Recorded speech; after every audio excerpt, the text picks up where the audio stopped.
alors nous, on a axé notre atelier sur 3 points différents, à savoir, comme ça vient d'être rappelé, tout le côté prise en charge des mineurs qui viennent d'arriver sur le territoire français, comment ça se passe, qu'est-ce qui se passe, enfin, comment ça se passe, une fois qu'ils ont été déclarés mineurs, donc quels droits ont-ils, et qu'est-ce qui se passe surtout quand ils ne sont pas reconnus mineurs, comment agir, que faire. Donc là, on a évoqué le recours qui est devant le juge des enfants.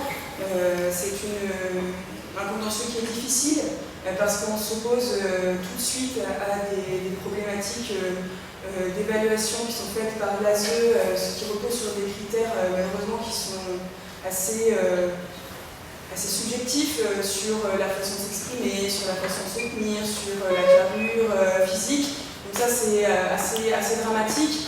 Malheureusement tous les jeunes qui se présentent n'ont pas avec eux des actes d'état civil et puis s'ils en ont, maintenant ils sont remis en question assez régulièrement par l'ASE et par la préfecture. Dans un second temps, on a évoqué les jeunes majeurs, puisque c'est les mineurs qui sont pris en charge. Ils deviennent majeurs forcément à un moment donné. Et donc, qu'est-ce qui se passe à cette majorité? Est-ce qu'ils sont livrés à eux-mêmes ou bien est-ce qu'ils ont encore des droits ou des possibilités d'être suivis? Alors, il existe des possibilités qui sont prévues par les textes. Malheureusement, là encore, on fait face à des difficultés. Parce que les critères sont aussi, pareil, encore une fois, liés à l'appréciation de l'ASE, qui a une appréciation très difficile en ce moment. Et puis il y a tout le troisième volet, c'est-à-dire qu'une fois qu'on est majeur sur le territoire français, il faut demander un titre de séjour. Alors là, ça rejoint un peu l'atelier numéro 2 qui a été annulé par Maître Cloarec. Et qu'est-ce qu'on fait en fait? Alors on a bien évoqué plusieurs possibilités de demande de titre de séjour, dont une qui pourrait faire valoir un peu d'espoir pour ces jeunes, puisque c'est un titre de séjour qui devrait être délivré de plein droit.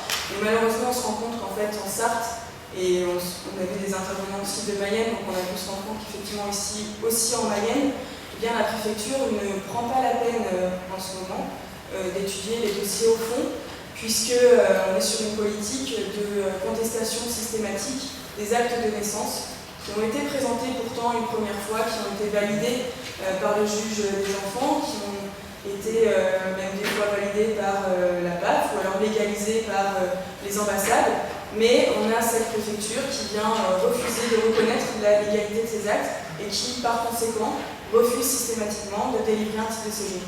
Donc en fait, on est face à des jeunes qui sont intégrés, qui font énormément de travail et qui sont très sérieux, qui trouvent des apprentissages qui satisfont l'intégralité des intervenants de l'éducation et leurs éducateurs, qui se retrouvent dans une situation très difficile et ce qui fait boule de neige parce qu'évidemment après ce refus de titre de séjour, eh bien, on a un refus ou une rupture de prise en charge par l'ASE et puis ensuite des procédures d'expulsion des logements qu'ils occupent, plus aussi éventuellement des convocations devant un procureur pour s'expliquer sur les actes d'état civil qui ont été fournis. Donc c'est un sujet qui est en construction jurisprudentielle parce qu'on attend énormément de décisions sur le fond qui n'ont pas encore été rendues par le tribunal parce que c'est une procédure qui est très longue.